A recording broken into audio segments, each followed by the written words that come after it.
Good afternoon, everyone. Today is January 18th. This is a special meeting of the Salina City Commission. Would the clerk please call the roll?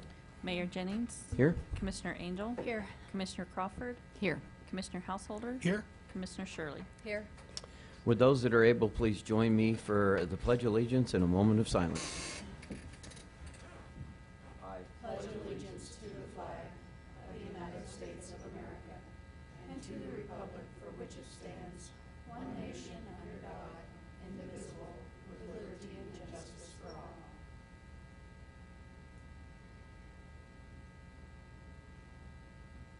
Thank you.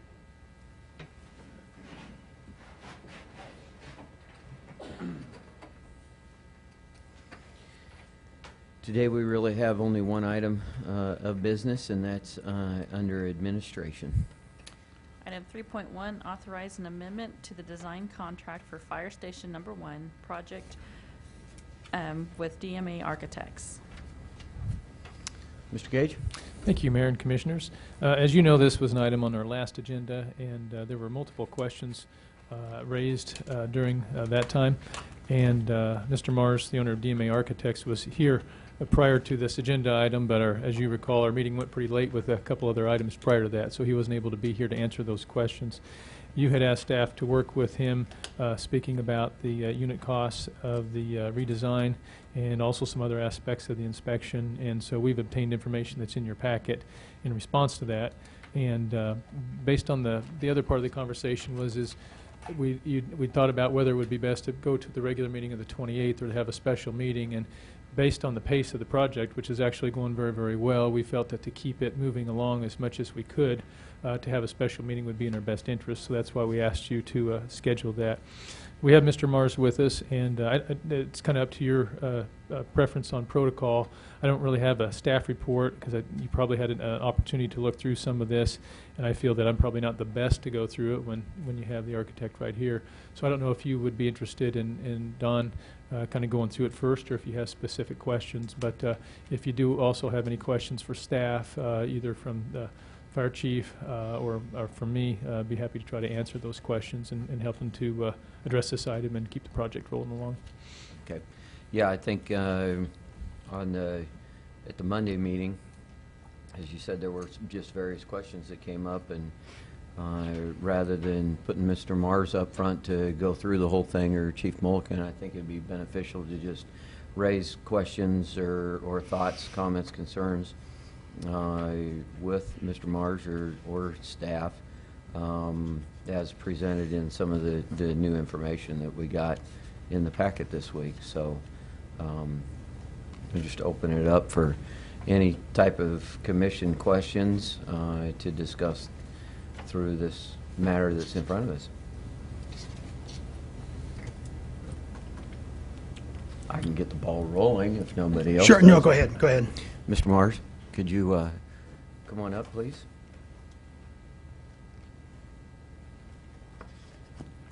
I thank you for the letter that's dated January 15th outlining just kind of the different cost breakdown of what it would take from an architectural and engineering standpoint to do this project or this addition to the project. One of the questions that I had, and you may elaborate and staff may elaborate, but it's under the additional construction administration for the project. At first I read that and I thought we're going to add 4 more months like right on to the end of the project by doing this, which seemed odd to me because I didn't know that I didn't know where we were, and maybe that's the completion of this is going to hit when all other work's done and the contractor would pull out and your work would be done and there's no overlap. But then I read some of the verbiage down below on 36 months and contract expiration and all of that. So I got a little bit confused as to whether we've been operating within 36 months worth of contract administration, and the project just now was kind of under the construction part. So if you could elaborate on that, that would help me. Yes, I will. Thank you. The owner-architect agreement that I've been working under was dated in December of 2009. It had 36 months of of time included in it. And under that provision, as it states in this larger paragraph on this letter of January 15th, once the 36 months expires, the contract then goes into additional services. What I have done instead of doing that, back in October, I presented a letter to the city acknowledging that the contract was expiring in December, and that what I'm proposing to do is to take the fees that have not been paid out, extend those on into the end of the completion of the project. I wouldn't have to do that. We could go just to additional services, but it's only fair, as far as I'm concerned, is that we look at the construction period that we had dealt with. We had built 10 months of construction time into the construction administrative portion of the project. When we bid the project, we had a base bid and 9 ad alternates. At that time, we didn't know which of those ad alternates were going to be accepted, which all of them were accepted except for one. They all added to the length of construction time. The actual construction time that we have included in the owner-contractor agreement to date expires on September 19th in 2013, considering that we typically take a month once the project is finished to close it out. I looked at the fact that there's an additional 4 months of construction administration required in order to complete the project as it stands today. Okay. That's where that, so the $12,000 of that $46,000 relates to that item that was brought to the city's attention back in October that had never been acted upon. Now, what's one of the items I think that's probably missing from this whole issue with regard to these additional services. As the architect, I'm working on the project, and if the owner wants to change the scope of work, add something to the project, or take something out of the project, there are additional services required to do that because that was not part of the original scope.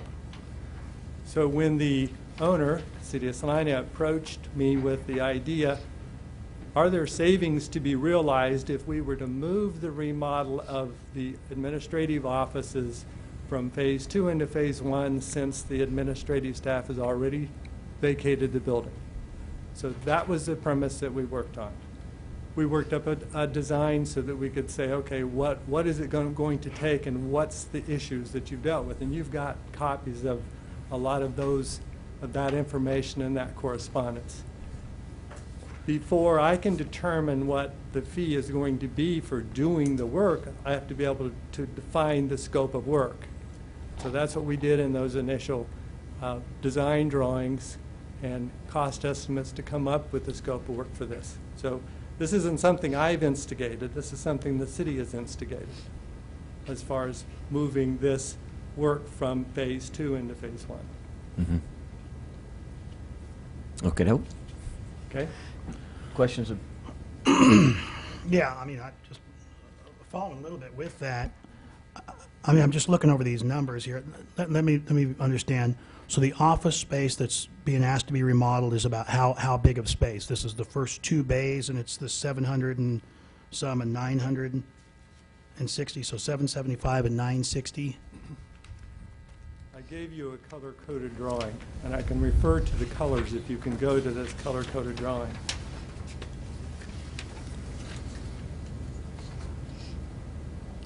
The work that's being done, that's being asked to be done is the purple, remodeling the purple, the orange and the yellow, and the green. The pink is being done as part of the elevator work that's under current construction contract. Right. Phase 2, as it was designed and presented to you in August, only renovated or remodeled the purple and the orange. The yellow was not part of the phase 2 work. The work in that area of the building was going to remain as it currently is. Part of the questions that I was asked to look at was if they reconfigured that side of the building, how much additional costs would be involved in that. And that's where the additional cost comes in between Phase 1 and Phase 2, or the Phase 2 budget. It's looking at taking the yellow portion and renovating that now as well versus leaving it in its current configuration. So the yellow part's what we're talking about?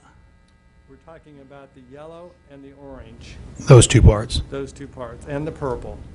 Those make up Phase 2 office. So none of that was in Phase 1? No, it was not. I guess that, This goes back prior to the time that you were on the commission when this project was designed and presented in phases. And it was all related to the almighty dollar. right. And it was also related to how this building is operated and functioned.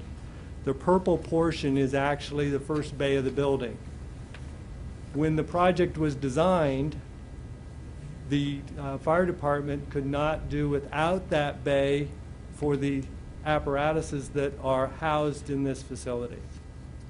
What's happened since that point, and in the process of talking about moving Phase 2 remodel into Phase 1, what has happened is the fire department has figured out a way to free up that apparatus bay by moving the equipment to another station. So basically reassigning that equipment. That freed up the ability then to take that bay over for office space and then to look at the rest of the office space and then look at the Phase 2 only being the apparatus bay extension, which is on the left hand. It's the sea blue colored Sure. space. I guess my, So- oh, sorry, I'm at the tip of the iceberg here. So I'm guessing, my questions then boil into, so you're saying what this new design fee that we're paying you for is this blue section and this orange section and the yellow section And the green section. and the green, none of that was in Phase 1? None of that was in Phase 1. So we weren't redoing any of the offices in Phase 1? And you said that the yellow was not in Phase 2. That's So correct. not only was it not in Phase 1, but it was not in Phase 2. So Nor that, the green. that's, that if I'm hear that sentence correct, it was never even conceptually thought of as part of the project at all. That's correct. Right. One thing I want to clarify, and correct me if I'm wrong, Don, the yellow, the eastern section there, the only aspect that is considered, I believe, in Phase 1 deals with some above ceiling HVAC and some flooring. Is that In my correct? letter of, they were both dated January 15th, but the second letter on January 15th, in the middle of the page, it defines what actually is taking place in that administrative office area as part of Phase 1. Right. Let me, Sure, before going through each one of those items, you have to understand that we're adding a second story over the portion of the building That's that yellow. would be the yellow and the orange. That is a single-story portion to the existing building. and that's taking place right now, right? That's taking place right now. So the heating and cooling equipment for that portion of the building was located on the roof of that building. So Mhm. for us to add a second floor, we had to replace the heating and cooling system in the administrative office area. Sure, which you knew that from Phase 1, right? That's correct. Okay. I guess just some of the things I'm looking at, I mean, just the sheer fees of this, and I understand there's an office, but I'm sitting here looking at architectural drawings, $5,000, construction drawings for $12,000, electrical engineering for $4,000, mechanical engineering, $4,000, structural engineering. I'm looking at all these different things, and I'm seeing $12,000 in administration fees. So you're telling me just to remodel those 3 areas down there is going to take 4 months. We're going to pay you $3,000 a month to do what? To oversee the contractor? I mean, I'm trying to figure out what those fees are for. Those fees are dealing with the day-to-day activity of the construction that goes on the site, conducting weekly progress meetings, working through all of the issues that come up during the course of construction. there's myself and another person in my office. This project is taking about a half time of roughly 20 hours a week is being dedicated to the construction administration on this project. And it's a very complex project. It's a project where there are a lot of questions and a lot of things that are directed as far as how we do various things. And my job is I am the official, I'm the record keeper, I am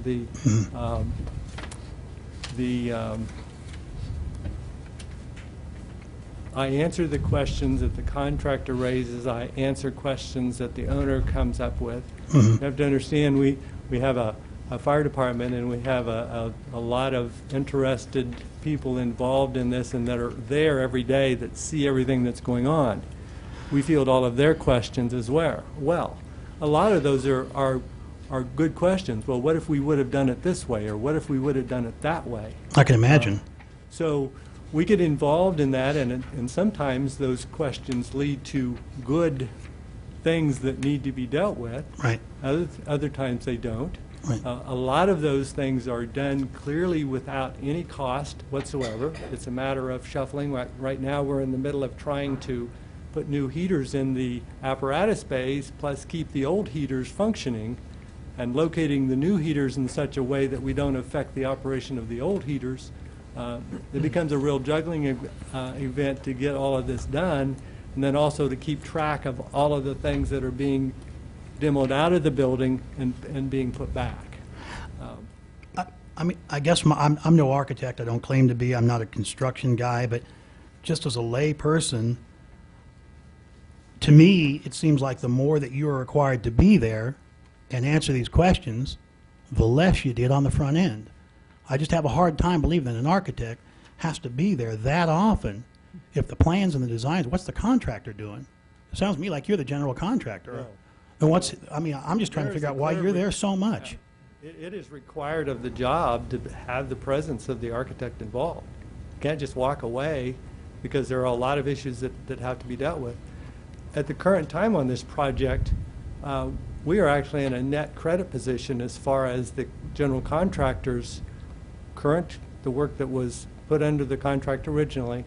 We're sitting at about a $20,000 credit because we were able to adjust things as we dealt with the utility company. The utility company, Westar, was not in a position where they could even tell us how they were going to do their service on this project. So we had to make provisions in the project to address that when we got to that point.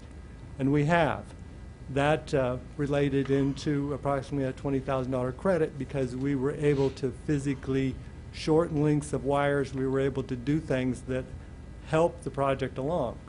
So the amount of services that we're dealing with and the amount of work that we're doing, this is not out of the ordinary. This is really typical for a project such as this. Yeah, Commissioners, I can speak to that a little bit too. When you look at a project in general, a construction project, there's a lot of ways you can look at what we call contract administration. A good part of contract administration is a bit of an inspection role, and from the architect's perspective, that's to ensure that what's being done is in accordance with those design plans. Now, we can go back, and I'm not going to talk in great detail about the water park and some of the experiences we had there. Sure. We really had very, very limited contract or construction administration by the designer in that. And in hindsight, we probably could have justified an actual project manager who would have been there, had somebody there every single day versus very rarely just doing a few spot checks, because in the end there are certain things that we could have prevented, and we would have found them along that in that process. Mm-hmm. In this case, this is sort of an in-between approach. It's based on scale of project most of the time. I mean, could you hire somebody separate to in essence be the inspector and project manager of this project? You could, and back when the schools did their $100 million worth of projects, they had, for I think most all of those, they had a project manager that dealt with those aspects with each of those projects because of the scale of it. Typically, with a building project like this, you wouldn't necessarily see that because it's pretty costly. So the alternate to that is to say, well, we could take on inspection role. We know how to inspect certain things, and there are certain things we know how to inspect, but our folks are trained to relate more to the codes than to actual building type things. But it is typical to have some level of inspection, and then if things happen along the way where you're talking about, well, we found this is different than we thought, it could be an added cost, or it could be a deduct too. That's a role that the architect plays. So you kind of go with that in-between role, and that's what the construction administration is really for. And it's a protection for the city primarily, but it's sort of a hybrid between none at all and going to the full project manager. I guess in my limited research that I've had time to do in the first stage, just, I mean, you guys say you worked on it for 3 years. What I remember is getting a packet to spend $2 million like on a Friday, and then on Monday I got to decide to spend $2 million, and which is the way it came down to us, and then go through all these phases and stuff. I had no chance to research whether that was the right location for the fire station. And I'll admit openly, it's probably the biggest mistake I feel like I've made on the city commission since I've been here. I feel like I rushed into it too quick. I didn't do the research necessary to decide if that was the right place for it. And doing a little bit of Google researching, I'm seeing entire fire stations being built in 4 months, anywhere from $120 to $150 some dollars based on a national average. You know Kansas is cheaper than that. And we're talking 172 square foot. We're talking 4 months just to do some offices, and I'm seeing entire fire stations being built in 4 months, and this has taken 4 months just for this part? No, that's not true. How long is this That's taking? not correct. We haven't even got a time frame. When we put this out and get the pricing, then we will be getting time adjustments for doing this work in conjunction with the other phases of work that we're doing on the project. In Okay, order for you say that, but I see additional construction administration for project for 4 months here. You said that, not me. that gets us to the current contract time end. Which I can jump in because Yeah, you're an engineering guy, yeah. Well, I understood that when you said it earlier. I got a little bit of heartburn over it, but I understood it as we had an estimate on what it was going to take to get it done, but then with the add alternates that were picked, then that defined the project time, and now we're getting the full breast of the cost of that. And the little bit of heartburn is I wish there was a way that in the beginning the add alternates had a factor for the construction management. And even if it was a guess, then it doesn't look like, well, we forgot, and I'm not saying you have, okay, but we forgot the project administration part of it, whether the city did or you did, in what that project was going to be, because we knew the price of the add alternates and everything, but we weren't able to figure out the contract, the construction administration. And I realize from your explanation that was because we didn't know the time frame of it, but as a commissioner, we were told what the time frame was going to be, what the budget was going to be, and then it feels like a very project out, a very thought out part. So the 4 months to me hits me as with the 8 out of 9 things that you guys decided to do to the project, it grew the project, but we knew the cost of those things to define the overall price of the project, but we didn't know the administration burden of that. So Right, I follow what you're saying. Right. that's what I wanted to say. That's where the 4 If- months if comes from. The 4 months was Sure. actually part of what's going on over there, and so conversely, if it does push the project schedule out, I mean, if it happens on our estimate today, then we're fine under the management expenses. But if the packet goes out and this pushes the time frame out, then that would be more expenses associated with this. That's correct. Yeah, Right. Commissioner, So that's where it would then be a down the road, Commissioner Householder, that's when it would be a down the road. We need 1 more month because of the work that you approved on January 18th, so there'll be an additional $3,000 now that we know the full effect of the schedule on that extra work. yeah, and we, I'll be honest with you too. When I went back and I looked through our report, Bless you. we had the 46,000 number, but 12 of that is the additional construction administration related to the original phase 1. The real number for what we're talking about for the remodel in question is 34,000. So that's one thing to be clear about. And I'll be honest, when I went back and I looked, we weren't clear about that in our report. Right. We should have been, because it makes it look like this is an inflated amount. And the other aspect of that is that what I think what Don's saying is the current time frame, his contract would run through, looks like June 19th, or June's, yeah, I think that's right, 19th. Yeah, that's right, because we added on 3 months, which gets us to September 19th. So we don't know the pace of the project. Now, I would tell you there's a pretty good chance you'll go beyond June, but what we don't know is will you need all 3 months of the additional construction administration or the 4 months of the construction administration. We don't know that. And so I would defer to Dawn to see if there's a factor that I'm not considering in the meeting right now. But generally speaking, I don't know if that has to be determined now or if we can wait till May to do that. Well, you can wait until May if you choose. I made you aware of it in September or in October that it was an issue, and I defined what I would do. I'm still waiting on a response. You haven't extended the contract, so I did my part in this. And if you really look at this project from the perspective of what's going on now, the construction work is in the initial, and I'm not going to use the word phase because I'll get you confused about phases, but we have to finish the addition, and in that addition are the new locker room or new bathrooms and showers. That allows the existing bathrooms and showers and conference room and some office space on the second floor to be renovated into the new bunk room. So once we finish the bathrooms, they have to be operational so that we can tear out the current bathrooms. Once those current bathrooms and the new bunk room is completed, then we'll be able to move from the current bunk room into the new bunk room, and we'll be able to remodel the space that the current bunk room is in into the new meeting room and the new day room activity areas. The last thing comes into the kitchen, and we're going to be doing part of the kitchen as we go because the new kitchen is in the same location as the old kitchen. They're going to be eating carryout for a few weeks so that we can accomplish the things that need to be done. Now, during the course of that activity, if this work can be completed construction-wise, then you pay nothing additional for construction administration for this work. You only pay additional if we go beyond the contract time that's defined. I understand So in essence, that. you get that for the current fee that you're paying. I'm not charging you extra for construction administration work for time that does not occur.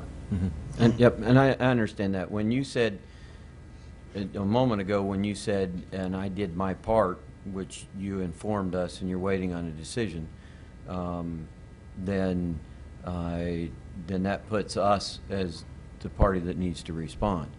I also need to say that when something's prepared and given to a commission to purchase a vehicle from an auto dealership, their part is to give us a time frame on when they think they're going to deliver it and the total cost of it. And the thing that feels wrong to commissioners, I understand it a little bit more because I spent life in construction. But the part that feels wrong then is when you're told an amount of time and you're told a budget, and then that's different.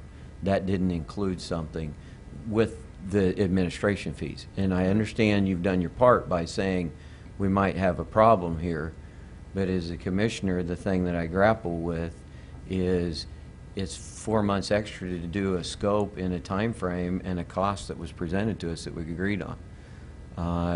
So the natural question is, why wasn't that in there?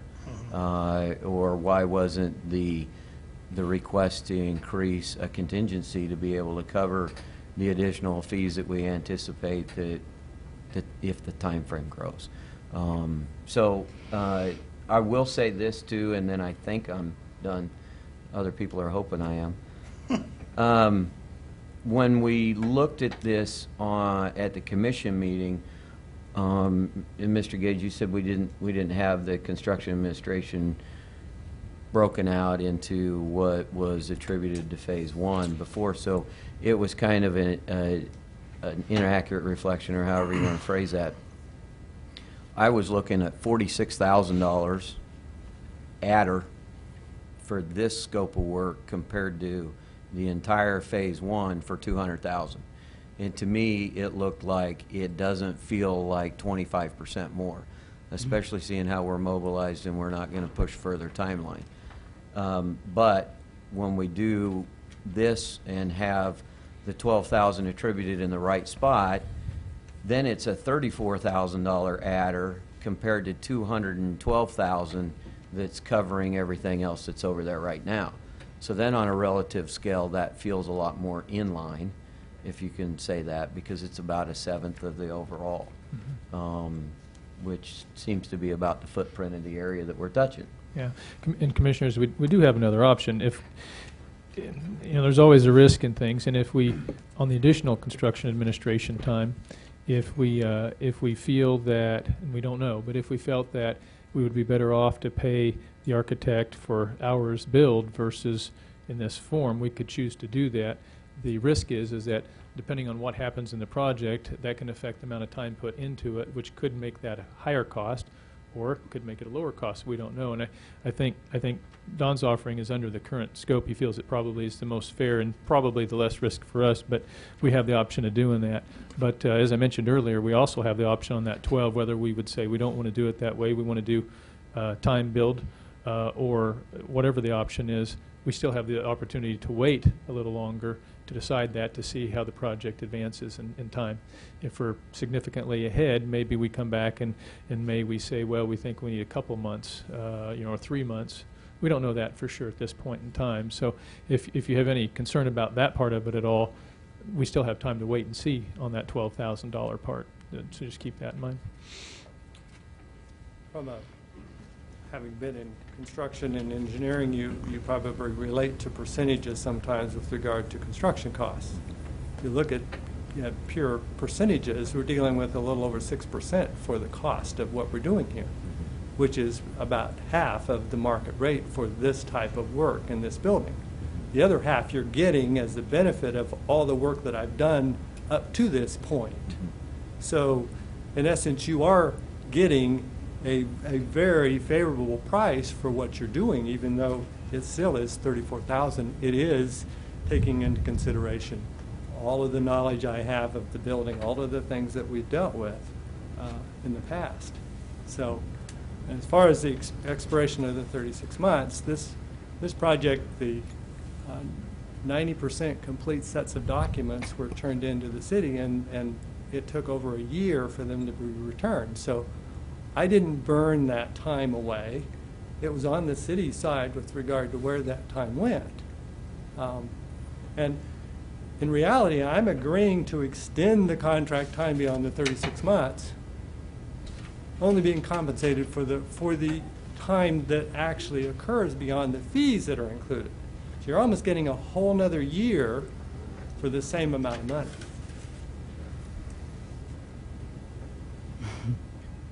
I understand that.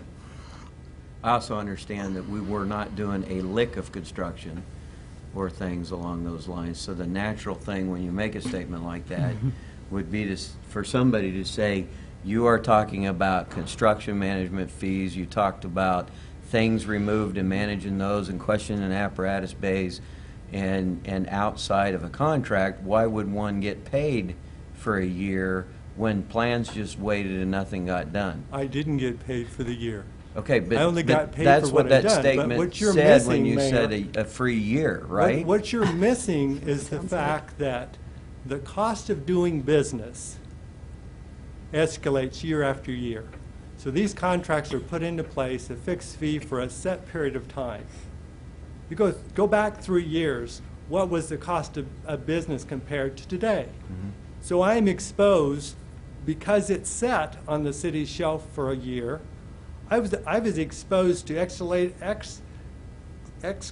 cost of doing business that I had to still do at the same price I had done before.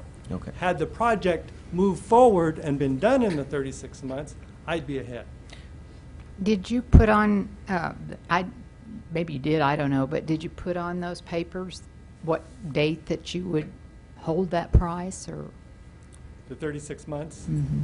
that's Yeah. in the contract, it's part of the contract. So I feel like we're a little bit bogged down on the timeline and the cost, so to speak. And I hope I didn't completely offend you, but when you made the statement, I gave the city a year free. I know at least one other commissioner up here heard that when nothing was going on, I chose not to charge you, which was not what you were saying, but that's what we heard, okay? And you came back and said, no, if my supplies went up 6% or 12%, I just didn't have the benefit of being able to increase my prices. That's correct. Which is not free here. Okay, so that's what hit us when you said I've given you a year free.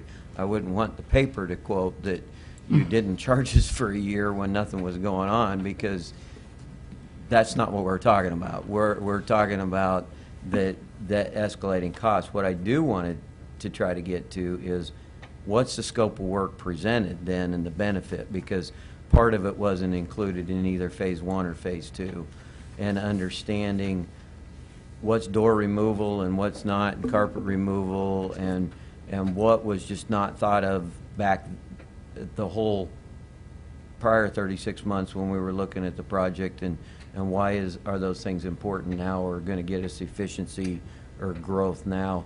And you may or may not be, chief may or may not be, or city manager may or not be, but I think that's where I would like to move to once everybody's comfortable on all the costing items and the impact to schedule. You're basically saying how comes anything that would have cost money to remove for phase 2 wasn't more properly planned into phase 1? Is that kind of where you're getting? I mean, that's my question. I would think any expertly designed, $200,000 paid design would have taken into consideration and not allowed us to do a phase 1 that would have cost us to remove something when it's already put on the CIP for 2014. You're basically saying, I'm going to put something in, and next year when we go to phase 2, we're going to remove this much. That's poor planning. Okay, let me explain what we did. It's not poor planning. I know Yeah, please. Yeah, I know you had a chance to beat up on me in my absence, and so now let me defend myself. Oh, I'm happy to beat up on you while you're here, too. Great. It's Go for okay, it. too. Okay. We haven't even got to that part yet. Okay. Phase 1, office work. We chose to do the things that are outlined in my letter that are part of phase 1, which understand that we're looking at trying to accomplish phase 1 with the least amount of disruption to the current finishes and improvements that were going to remain in the building. We haven't expanded the scope of phase 1 yet. So phase 1, when we did the drawings and specifications, when we did the design, the objective was that the existing walls, doors, and floor finishes were to remain, no work required. The existing electrical, power and lighting was to remain with no work required. No work required meaning that light fixture would stay where it's at. We may have to make provisions to temporarily support it, but it's going to stay where it's at, it's going to stay hooked up, it's not going to be disconnected, it's not going to be removed, it's going to remain. The existing rooftop heating and cooling units were replaced with a new ductless heating and cooling system. The existing suspended ceiling, and if you look at this, this is a suspended ceiling that's above us. Because of all the ductwork that was above the ceiling, and we're dealing with a ceiling space that's probably anywhere from 8 to 12 inches deep. The ductwork ran the full depth, and it fished itself away around in the space, so there's very little space up there. It was also full of coax cable, Cat 5 cable, everything that anybody would shove above the ceiling, out of sight, for however many years they did that was up there. Okay? So what we did, what the requirements were, was to keep the light fixtures, temporarily support them so that we could put in the new, take the old ductwork out and put the new ductwork in. The existing floor covering, as it was stated up above, was to remain. We had several places where we had to put in new columns to support the second floor, which required a foundation, so those rooms had new carpet put in them.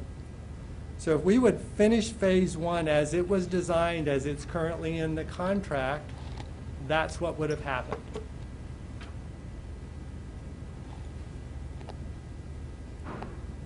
So we would have only had to remove some hanging lights and a little bit of carpet? No. To expand the scope, Yeah. No, I mean, if we came to phase 2 later. came to phase 2 later. The plan was to take the area that's in orange and gut it, which that area has the current bathrooms, offices in it.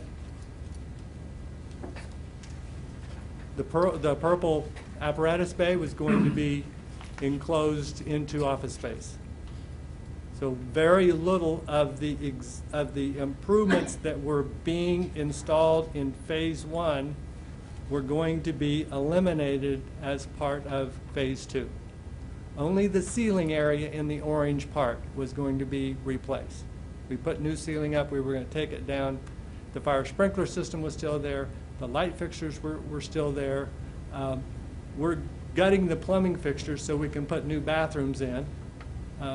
So that was all part of phase 2. So there was very little cost expended in phase 1 that was going to be tore out as part of phase 2. Until the desire was to expand the scope of phase 2 to include remodeling all the yellow and adding the green. I guess I was under the impression that the reason this was run to us so fast is that there were some amazing savings to go ahead and do phase 2 right now. Am I the only one that was under that impression? Was I mistaken? I can tell you that's not what we stated. There are some offsetting costs to bringing some of that into phase Sure. 2. The change order that addresses the yellow area, the reconfiguration, because of the reconfiguration, which has nothing to do with the architect's role, it has to do with staff's role in determining the use of space.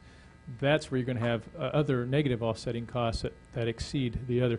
The purpose of the timing has to do with the timing of the construction project as it is right now. And let me back up a little bit here, because we have spent 3 years on this project, and we've been in front of the commission multiple times talking about the phases, both conceptually, and then as we get closer and put into the CIP, and then as we got closer, asking you to approve that contract. And that we had talked at a study session prior to approving phase 1. We talked in concept about a phase 2. There were elevation drawings that Don had provided just to get an idea of kind of a rough cost estimate at that time.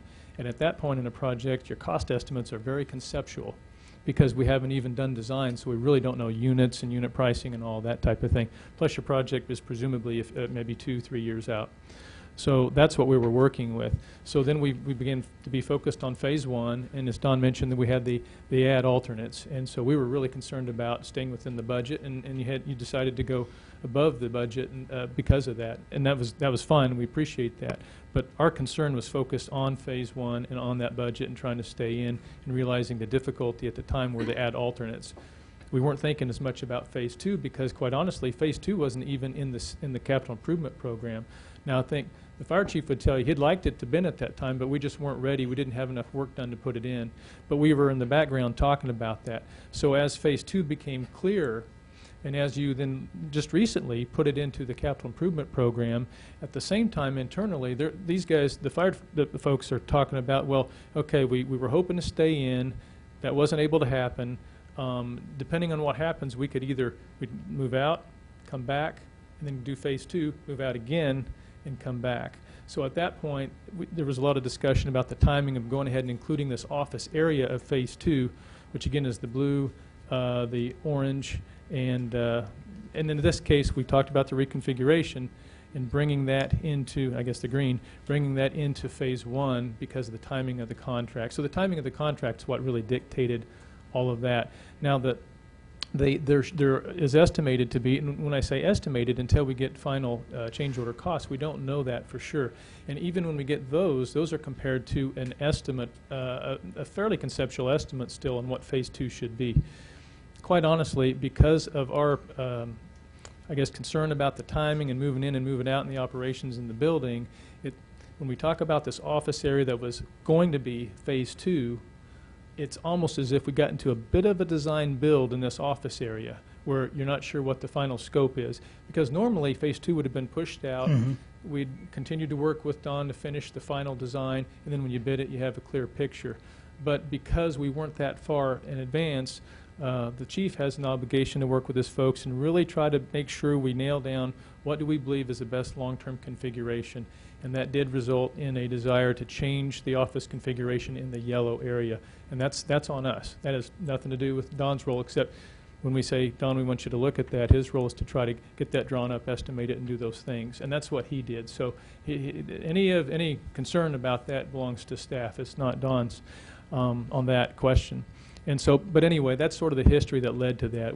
The phase 2 came in a little bit quicker than we anticipated with the CIP. There was a determination that we felt that it would be good to bring the office part into this contract now, but we weren't quite sure in the yellow what the configuration would be. Wanted to modify it, and that created that change right there. So that truly is on us. Well, and that again seems an issue. It seems to me like we started on this project before it was done, before we were ready for it. That basically we didn't have all the answers and design work, and we start construction. I mean, I got to tell you, I've never remodeled a fire station in my life, but I do system designs for audio, which has thousands of lines going and all of that. And you just don't start a project till you have the answers. And it just seems like these changes and adding this and not thinking ahead that we would have to move these people out twice. I mean, it was probably obvious, but not mentioned to us, or we would have said, we're not going to waste our time with that. We're going to do it now. We're going to move them out once. I mean, maybe we would have agreed to the other money at that time, but it just seems like if we're still discovering what our needs may be, why the heck did we start this thing? If we didn't have a clear scope of exactly what we wanted, why did we even take one more step and even start construction on this thing? If these are, I mean, maybe I'm mishearing what you told me, but it sounds to me like you said that once this project was started, we've reevaluated. Well, we shouldn't be reevaluating. We should have had a plan in place before we even started this thing. Yeah. And again, I'm not trying to beat anybody up here. I mean, I'm just trying to, I'm embarrassed that I allowed it to go forward without maybe having all the information. I'm putting it on me as much as anybody. I think I can get us there, maybe, by saying that in hindsight, we could probably turn around and look at the project and say it should have been a project. Because it's one really small place, relatively speaking, compared to this building. Right. Okay, and I completely don't believe that this is on the architect. So I don't want you to hear that this is. I know you can guide us through the process and ask the questions, and I know we worked on it for many years. But I think what we're grappling with is the fact that it's such a small project that when you do phase 1 and then you just move right into phase 2, and these offices would really kind of be phase 3 if they didn't fit into phase 2, the commission is saying maybe in the future on a project like this there's a need to go overall beginning to end and say for Station 1 to be a fire station within the next X amount of years, this is everything that needs to happen. And if we do all of the architectural and engineering costs up front, you're going to spend $500 just defining every nook and cranny and carpet replacement and hardware schedules and all of that to where you've got the exact timeline and the exact cost. And I think the feeling, I don't want to put words in your mouth, but I think the feeling that exists right now is, boy, that would have made a lot of sense if we would have just done that as the process. Yeah, I think it is. And then said it's going to cost $5 million. Well, we can't afford 5. Let's split this in half. Where's the best place to split it in half? It's here. Okay, then we're going to do the rest of this when we get around to it. So it just feels different to the mind that says we're going to add on to the kitchen. Oh, okay, so let's do a patio out there because we're in that area, and then a door into the bedroom because I'd like to go out of my bedroom to get there. And that feels a little bit more like the process that's coming to the commission, right, wrong, or indifferent in the revisal of the office space and new layout. I'm not saying that it doesn't make sense. It's just the way it's been delivered. And I think those are the words I would have said. And it does Okay. make sense to me that I mean, it was probably late, as we know, this deciding to put the office space.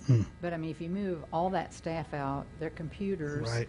everything, telephones, and then moving back in doesn't make any sense. Right, So- and that's what we're taxed. And that's to my do. frustration, Yeah, is sure. that I'm now put in a That- you position should have where thought of that where I before. have to approve this, Yeah. answer to the taxpayers, and say, well, you know, Yeah. why is it taking this process, and why is it going that way? Yeah, and that's, So if we feel comfortable in that, maybe let's look at this other unfound work that we're now looking at with the same yeah. deal. Maybe we should I move into think, that. I think that's where I'd like to go if everybody's there. I'd like to really just go to the scope so we can say, this is the right thing, this is the right time.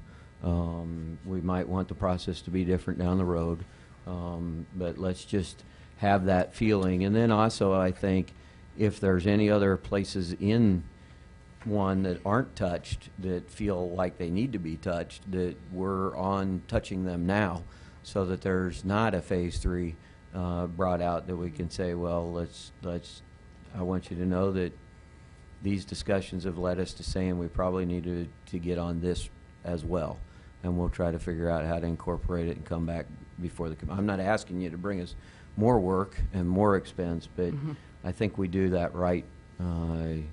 So if we want to get into the scope and need of you know, the green and purple and pink and orange and yellow, we can discuss our way through that way and hear what the benefit and the needs are. Would that be helpful? I mean, yeah.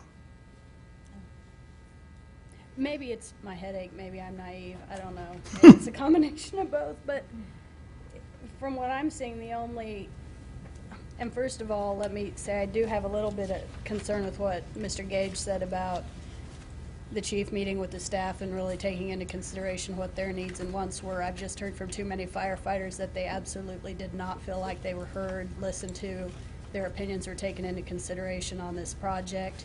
And maybe that's part of the reason why we're now going back and changing it, because staff's realizing that maybe we should have listened more to the firefighters and what they felt was needed and necessary there. I don't know. It's not related to any firefighter concerns that have gone straight to the commission and haven't followed the channels.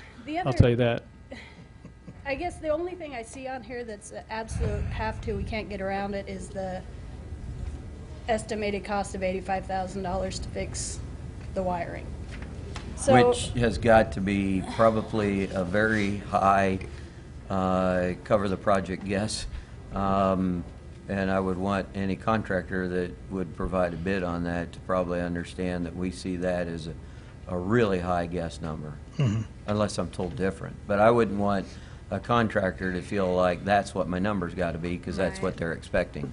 well, I can say if we were doing a project at my house and something came up, and something having to do with code, something we couldn't get around, comes up, and we've budgeted X amount for our remodel, and then we find out, oh, we have to spend this much on code, guess what? We spend less on something else.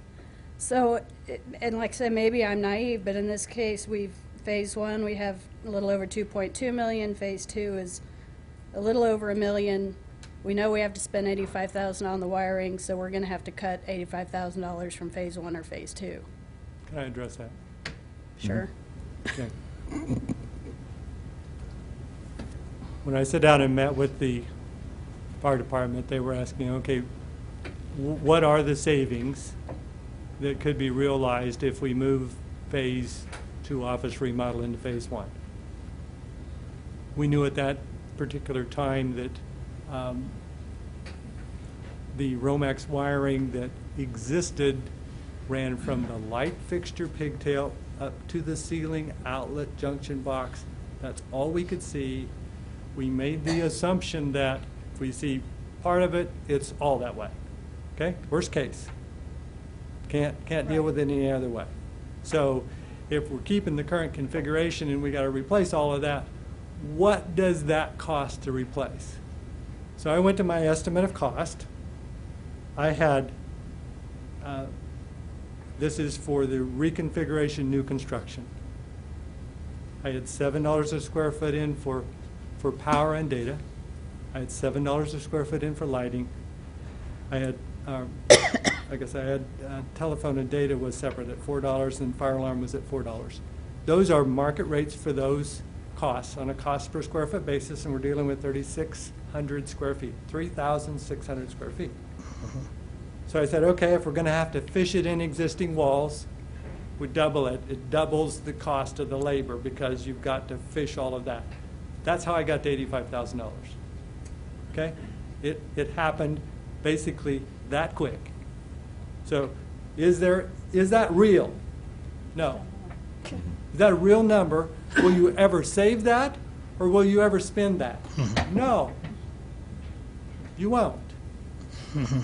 Because, number one, you'll be able to physically determine how much of it is there really after you physically open things up and see, and then you'll get a price to only replace what you have to.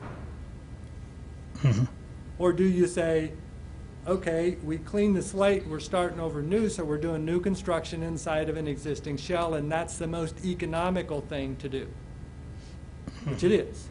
I don't think anybody's going to disagree with that. Remodel work costs more than new construction work in the same space. All right. What else? What are the savings?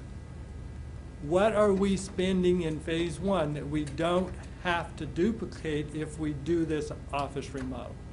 So I went through and said, okay, phase one is putting all the new ceilings in, so we can take the ceilings out.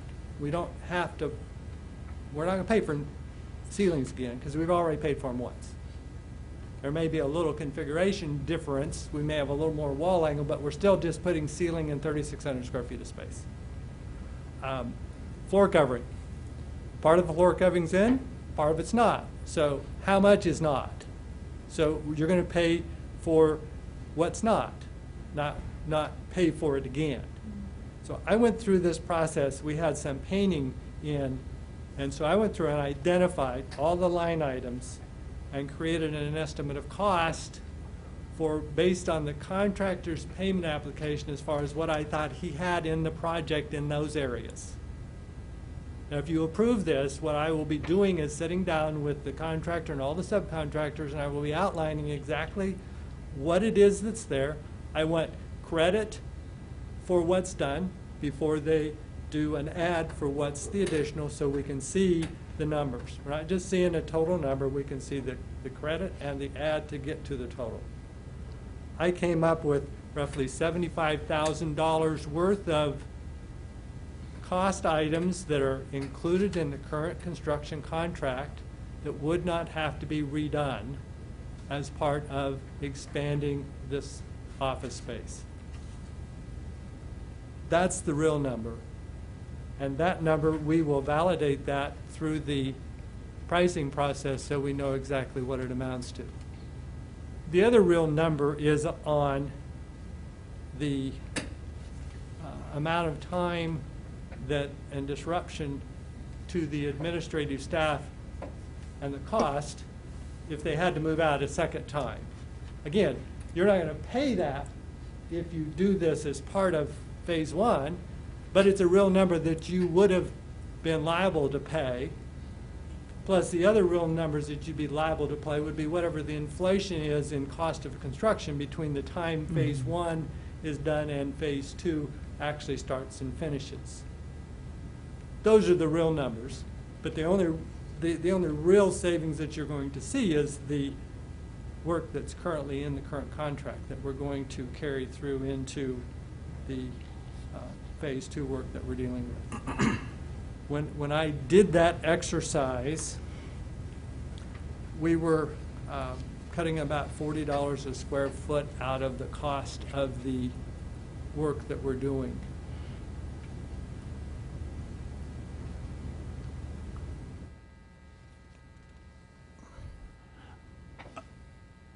I guess I'm trying to follow what you're saying. You're basically saying there's $85,000 that we've now discovered through savings will be paid for.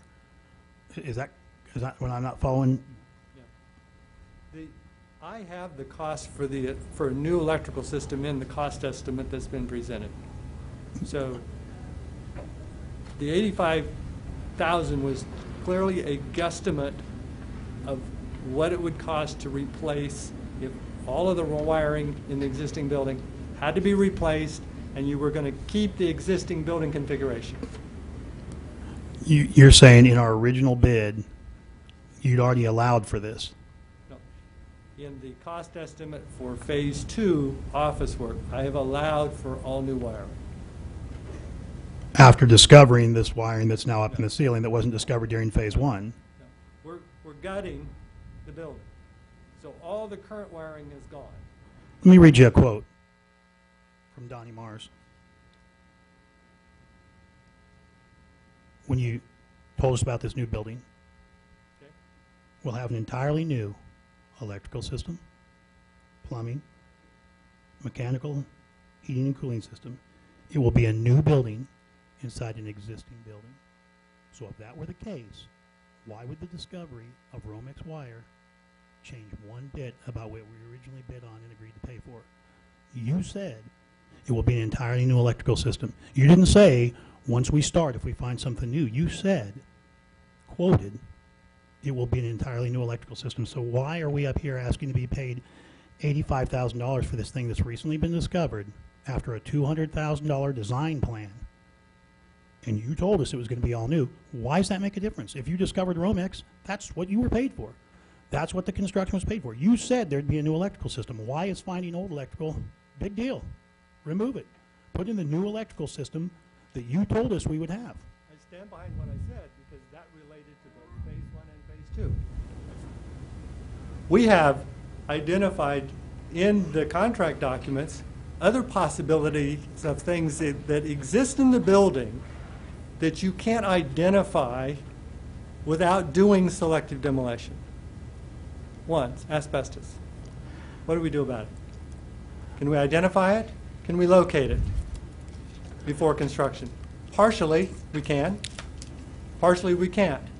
Can you tell me what's inside a wall without tearing the wall down? No, you cannot. Actually, a lot of times you can. You can look in with things. You can probe around. There are borescopes and things like that to look. What's that? You will pay the price to For do that. $200,000, I kind of thought we did. No, you I do mean, not. look, for these offices that you've got down here, which is basically equivalent of 1,500 feet, or 1,500 square foot. Listen, architectural design, $5,000. Architectural construction drawings, $12,000. That's $17,000, not counting the mechanical and everything else. Most taxpayers would look at that and say, are you kidding me? $1,500 and we're spending $34,000 in blueprints? That's not construction, that's just blueprints. I mean, I mean, I know it's not a house, but this is a remodel. Again, using your house analogy, even if somebody came to me and told me they were going to charge me, I mean, the equivalent cost of my house, they're going to charge me $10,000 to draw some blueprints for some office space. I mean, these are not complex rooms here. These are offices. These are open. Commissioner, you don't know what you're talking about. I guess I don't, but I No, mean, you don't. I mean, explain to me how that's $34,000. I mean, look, I'm just asking because the taxpayers are going to want to know how 1,500 square foot costs $34,000 design when it's a bunch of open rooms with Cat 5 cable, telephone lines. And I remodeled my rental houses. I put that stuff in all the time. I can guarantee I've done 1,500 foot and it hasn't cost me $34,000 in design work. It hasn't cost me $34,000 in construction. First of all, it's 3,600 square feet. It's not 1,200 square feet. I'm going off the numbers that are here. It says Add them up. 960 and 775 is what I see. That's what phase 2 office remodel original plan consists of remodeling space first Apples Bay into 960 square foot. Shift supervisor, blah, blah, blah, and remodeling 775 square foot of office space occupied by the shift supervisor in the new restrooms and conference room. I see 1,600 square foot, sorry, maybe 1,700. I was off a little bit. I don't see 3,600 there. There's 3,600 square feet in the yellow, orange, That's not what this says. and green. This says phase 2. That's what I see. I don't have That's your 3,600. blue sheet. I didn't put the blue sheet together. Okay.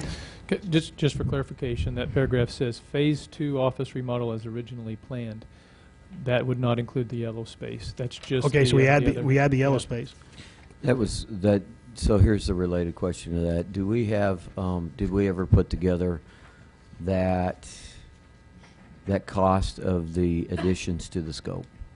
The yellow and the green, if I get that correct. The yellow and the green, were those the areas that weren't in phase 1 and phase 2?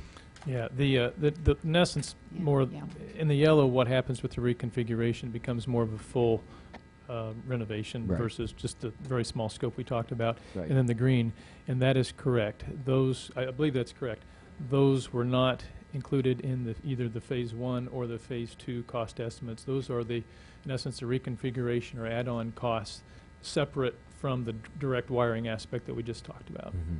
What do we have a rough idea of what those are, or did we put that together? Because that's to me now. See, we're now trying to find the difference in the shell game between Phase 1 and Phase 2 and where the inflated costs are, and they're there. I mean, if we're really coming back and we've spoke of these things that are going to increase the cost of the project, and these things that are going to, item D or B was what Mr. Mars described as the things that by moving them from Phase 2 to Phase 1 are going to save us around reduction of scope $74,000, and it's $132,000. It then feels like that's the amount of scope increase, and I just don't want to be wrong, but there's a new request that's come to us, and that's what's changed since Monday. It didn't have a full awareness of. It felt like on our prior meeting that we were moving Phase 2 work into Phase 1, but it was going to cost an extra $132,000 to do that. What we're doing is we're moving some Phase 2 work into Phase 1, and we're adding to the scope, and that's really why we need to come up with $132,000. Yeah, Plus some of this wiring issue. But I think we're getting caught on semantics. I agree. We need to acknowledge that that's a lot of the reason. We're adding more to the project, and we're going to have more of an asset. And the question is that's what is bringing a lot of those costs up? I think you're right on. I look at it and I see three aspects to the scope that we're now talking about. It's bringing some of what was originally in Phase 2 into Phase 1. That's one aspect. And it's the addition of the green and the reconfiguration of the yellow. And the yellow, as we recall, just had some HVAC stuff above the ceiling and some spot carpet. Or spot flooring. That was really it. So in essence, the reconfiguration of the yellow and the green are the added, and then there's the wiring aspect. Those are the three primary aspects if you want to break down the cost. The total cost of this, what's been presented, those are the three. Okay, so if I can summarize this quick, and maybe it'll be helpful. We've got $132,779 request. Roughly 85 of that is what we talked about in the electrical system. And I don't want to get hooked up on whether we should have seen it or not. The request from us is for that. So And that also includes the architectural fees of $46,000, I believe, that we're talking about Yeah, today. and yeah, that's correct. And again, the architectural fees of 46, you can decide on the 12 if you want to wait on those to see how the project goes. But outside of the architectural fees, that is an estimate at this point in time of what that could be. We won't know for sure until that's negotiated with the contractor as a change order. And as Don mentioned, the wiring, the 85 was based on a certain presumption of how it was going to occur. And in reality, I think his additional information included, really that should be somewhere in the $40,000 range. So we would not expect the wiring to be $85,000. Okay. We'd expect it to be lower, but And again, what I want to do is try to say it's hard to dissect, and especially when we have an addition. But if it's $132,779 and 85 of that is a rough estimate on the wiring that could be lower, that's actually saying that for these additions to scope, we're looking at $47,779 to do all of the remodeling and to do the addition of the reception area and the restroom. If I look at it, and No, I see $515,779 is what I see. That's my next question. How do we get to that? I think Molly Carter's house is for sale for about $600,000, but the fireman would rather spend time in that than a $500,000 office space here. I mean, maybe I'm become jaded in my time of watching millions of dollars cross across this desk with very few questions, but it's just like, really? Okay, it's 3,600 square foot. That's $500,000? There's 2 bathrooms, some walls, dozen doors. That's $500,000? I know it's remodel, it's tear out. That's $500,000? How much of those preliminary estimates are costs that are moved that will, if this is approved, will now not be incurred in Phase 2? I'll probably misstate on that. I'm going to go ahead and defer that to 74,000 is my Don. understanding. Yes, 74,000. So the base items in Section A, none of that would have been done, none of that was already approved to be done in Phase 2? That's correct. That's that new, whatever color we were talking about, yellow Yeah. or whatever it was. Those that would fall into Phase Yeah. 2. In fairness, But I'd also like to say that if we don't proceed forward with this, we've got the $12,000 in fees, if those are all used, the construction management fees, and we have yes or no these electrical costs. I mean, if this doesn't happen, then do we not have those electrical costs when we're in that area? Do we have any burden of responsibility when we're doing the mechanical work and the work already planned in Phase 1 in that area? When you look at the whole area, whether you're tearing out or using any existing walls and spaces, I believe that the scope was to replace and upgrade the electrical system. Is that, I want to make sure I'm In looking over here, is that Phase 2. accurate? In Phase 2? In Phase Yeah, 2. that's correct. So you still would have, I think that may go back to Commissioner Householder's question a little bit on differentiation of electrical if it was included in Phase 2. I think that kind of Versus leads Phase back 1. to that, but in essence, there still would be an upgraded electrical system throughout, whether you're fishing or whether you're putting in a new wall, whatever that might be.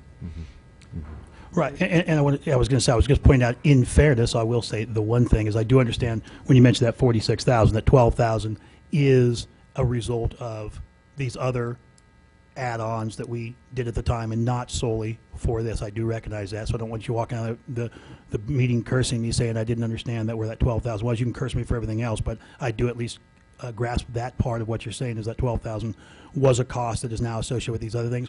I still agree with the mayor that I wish that had been attached to the original add options so we knew our full cost and you wouldn't have to come back before us. Because, I mean, you can only imagine, as we set up here and we look at these costs, somebody's got to hang. And that somebody's you. I mean, not necessarily, but I mean, we have to find out why these things are costing so much and why they're coming. I mean, we really have to. Tell your staff not to change anything, and I wouldn't be here. Well, I Neither mean, would you. and that's partially true too. It's definitely not a Donnie Mars alone issue. I mean, that's for sure. We've got a remodel here that comes out to about $140 a square foot. Now, $140 a square foot is a fair market value. Take that times 3,600 square feet, you get a lot of money, $500,000. Yeah, but You hang. You can talk about the $500,000 all you want, but you got to look at what you're doing for us. yeah, but I just when I think about remodeling 140 square foot, there's just a lot of empty space here. I mean, there's a kitchenette. There's not. We've got fire sprinkler systems. We've got fire alarm systems. We've got total emergency electrical backup. Yeah, we got to do something about that city code. Generator that's going to go in here. You're probably going to get calls about how come the fire department's got a container parked behind their building Right. because it's about the size of a semi trailer. But it's that big because this is an essential building. That's a requirement of the code that this building be able to be there. If it's not directly hit and wiped out, it's going to function in the case of a disaster. Yeah, and I fully appreciate you can't take the price of a warehouse and compare it to a house and compare it to a grocery store and all of that. So I know that there's going to be citizens out there that say I just built a 3,600 square foot home Right. and it cost me $200,000 and you're spending $500,000. Yeah. You But could sell those it's all the day grace long that'll if get you them to can find it. understand Yeah, right. that we're trying to be good $130 a stewards. square foot is not. That's what I'm saying, Mr. Yeah. Mars. I'm saying that it's the grace that get them to understand that we've compared it to market rates, we've compared it to the benefit that we're getting, we've thought, is it the right thing or not? We've not done the things, as we saw from our decisions that they had alternates, that were not the right things, and we've done the things that were the right things. So I would, I would like to move forward and see if there are really any pertinent questions that any of us have that are related to my comfort to being able to either approve or deny this based upon the need and the benefit of the project. Because then we can spend the time afterwards. No, I think we'll you just know. keep going. Can I have a comment? Yeah. Yes? I don't think anybody's responded to your question about whether this was the right thing to do in this location. Right. And when I sat where you're at, we did a fire study of the city to determine really where the facilities needed to be. During the course of the design of this project, the prior commission questioned that again. We looked at it. What is the cost of replacing this station with a new station? Have to keep in mind, you would have to have both of them in operation at the same time because you couldn't get rid of this one until you had the new one Sure. under construction. Sure. So from a pure dollar and cents perspective, replacing this station doesn't make sense. Expanding your service area to where you need a new facility, so you build a new facility and then you redirect where administration goes, maybe something in the future. But there was significant discussion, and I can let Jason talk about that, about whether this was a needed facility where it's at. Yeah, Commissioners, I could tell you a lot of people would like a big, nice brick, lots of glass, shiny, two-story station. And remember, this is the central station. This isn't just a substation out at the edge of town. And a lot of people would like to see that big, shiny station. Pittsburgh, Kansas has a nice, pretty station that they built. So when you go visit it, well, I'd like to have a nice, shiny station just like that. The fact of the matter is that, and in addition to that, I should say, we can go ahead and keep this open as a training facility because we have a training tower, we have other training facilities. So we'd keep this great big large building open and properly maintained if we're responsible and paying for that and heated and all that, and still have a nice shiny station somewhere where we bought new property, somewhere where we might not have paid the best value for the property, we don't know, in a location that may or may not compromise our response area. All those things. When you add it all up, you're probably talking about $4 or $5 million, I would say, versus what we're spending right here. One of the differences, too, is this is a good location. We did a location study many years ago, and our town hasn't changed that much with regards to that. It's a very, very good location. It is a station that has a lot of heritage. It's a strong, structurally, it's a good building. It makes sense from a lot of reasons. Honestly, remodeling projects are a pain. They're just a complete pain in the neck. And I've told our staff, I said, you know what? I said, I'm not a huge fan of reconfiguring this at this stage just because of the timing and the conversations it creates. But we need to make it right for the long term. But I said, right now we're working for really for the phase 2 that's just in the CIP, whatever's left of that. We're working off still a bit of a conceptual cost estimate that'll be refined with final design. But I said, what I'm seeing and recognizing is that whatever the final is, it's going to fit into that cost. And if it fits into that cost, your total change orders are going to be, unless there's truly something unforeseeable that just simply could not have been foreseen, but not related to scope, creep, or anything else, is going to be 3% or under, which really isn't, generally speaking, isn't too bad in the construction world. And that's the commitment that we're making to do this, is that, okay, this occurred, but in the rest of it, we're not going to be looking at changing anything because we recognize that's not what you'd like us to do. And to be responsible, we shouldn't do that. But if you just compare it to a new facility, you're saving a significant amount of money. And if you think about operating a new central facility and a training facility, we don't have the money to do that. Which answered your question from earlier of where are you going to pull the money from in order to do it. The statement that you just made answered it. So again, I guess are there further material questions? Could I add something to the discussion just a little bit? Not to get you off track. Sure. That'd be all right. Back in 2009, when this project originally kicked off, I'm gonna say this, just not to be rude or anything, but No. there are a couple of members that have appointments. So please make, Okay. but Sorry, just I know would've- that I would have it's shut just my a mouth short too. time. I'm sorry. Yeah. I didn't realize anybody was in a rush. Back in 2009, we were in the depths of the economic pullback. Nobody knew what the future was going to be economically. And the reason this project was even talked about in 2 phases is you could do phase 1, and whatever commission sat down here in 2013 and decided, or 2014, to do the second phase could choose to do it or not do it based solely on the economic conditions at the time. That's the idea behind 2 phases. If we would have thought we had the financial horsepower to do this back in 2009, it probably would have been one project. We just didn't feel like, looking at the economy, looking at the predictions, we weren't confident enough that we could bring a significant whole package to you. That's why we didn't spend the time on the second phase. It was just an idea. Those offices along the east side that you're studying today was just, just use them as they are right now.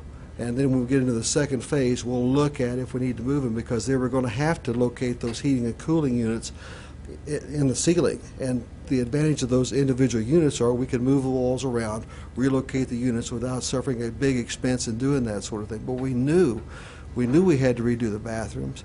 We knew we had to probably move some walls in the administrative office, and that's what you're seeing today.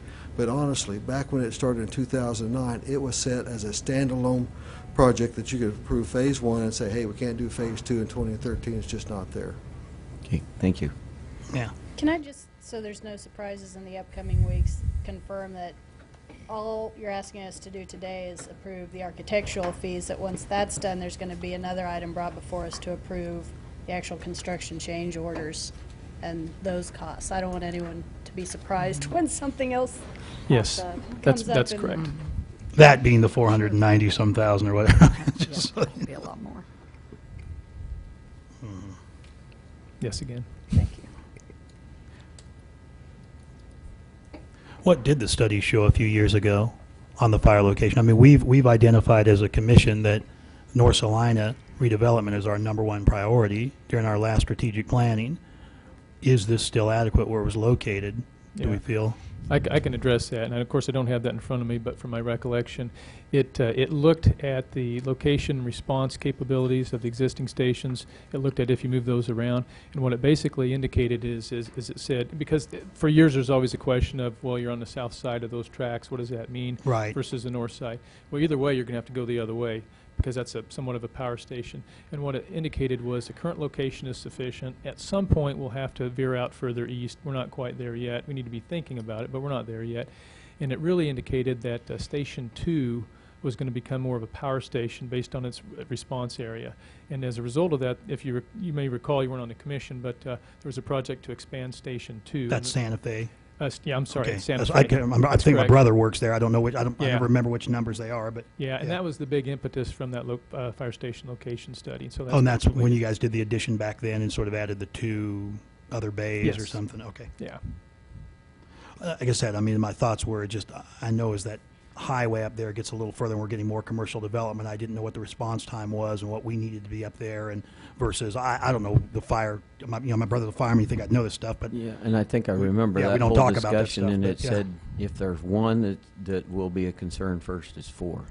It's actually the location of 4 because Yeah, first, yeah, I which think is we've the even Marymount. discussed that. Yeah, Yeah, and so given- I'm given- glad that that's looked at in consideration. Yeah, and let me do this. I'll try to get that scanned or something and send that out to you, because it's a pretty nice backbone document, really, for thinking broadly about our fire response. So Yeah, I will do that.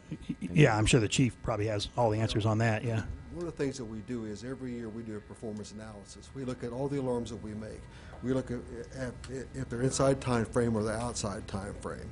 We do have time frame issues up there north of the highway. Depending upon the amount of development that goes in up there on the north side, Diamond Drive and what have you, someday you may want to build a station farther north. But right now, the number of calls and the times that we're outside time frame just don't justify it. In fact, the captain of Station 1 did a study because there was some concern from the north end community about delays due to trains. Sure. And they found out that even with the train incidents that we have where they're blocking, we still stay within time frames. In there. And just for my knowledge, and maybe the public's out there too, when you respond, is there a way to know if there's a train there and you automatically respond towards the viaducts, or is there, this is more of a curiosity. I thought about this the other day when I was driving around. We don't get any pre-alerts when they come through town, but a lot of them come through town at regular intervals, and they know when that occurs. When they pull out of their station and they look north and that train's there, they go over to Broadway or they go around the other way. Yeah, I It's pretty assume automatic. you got a good bunch there, a pro, and I mean, I have no doubt they'd thought about that, but it was just a personal question that I kind of wondered as I drove around there and thought,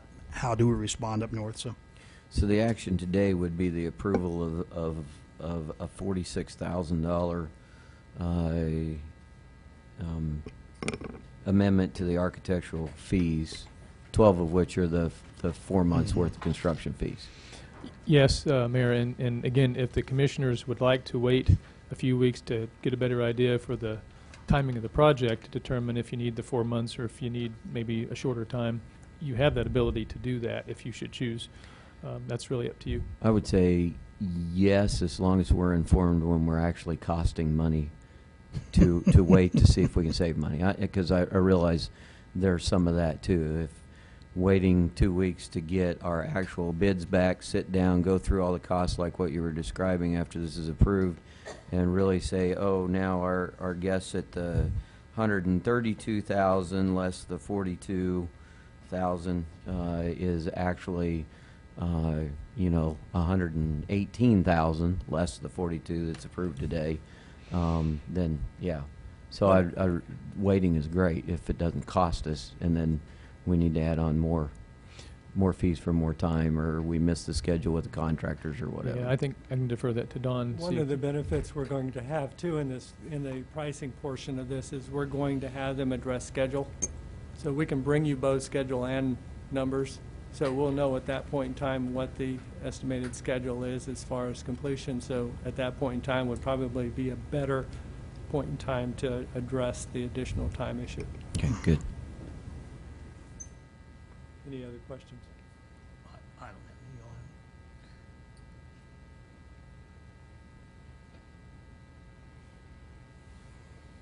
So are you thinking approve it for 34 today or go forward with 46? Is that what your question was getting at?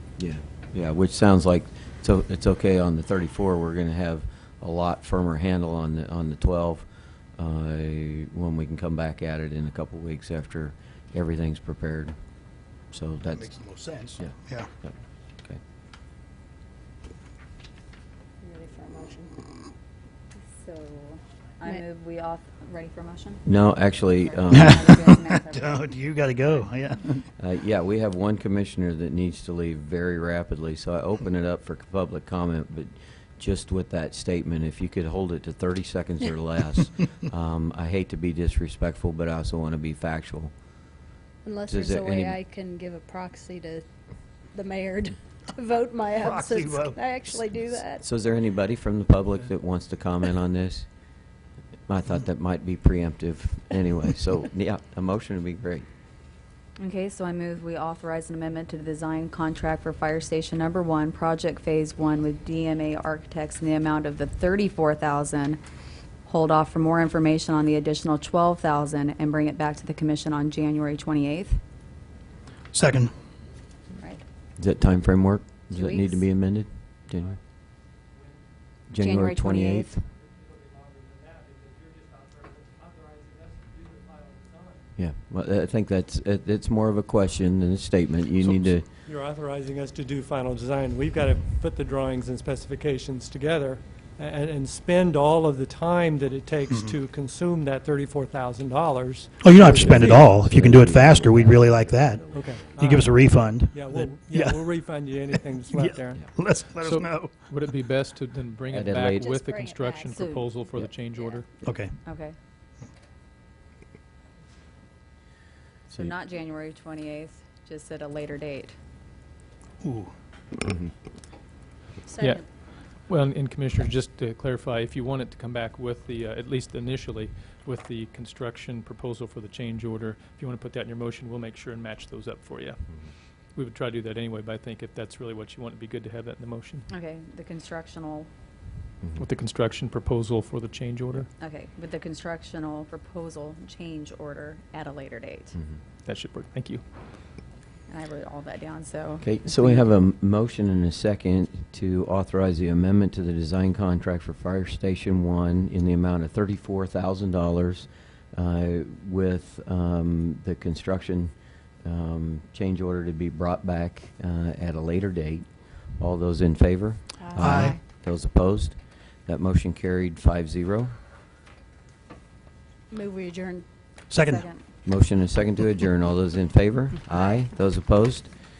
We are adjourned. Thank you for all those that came today.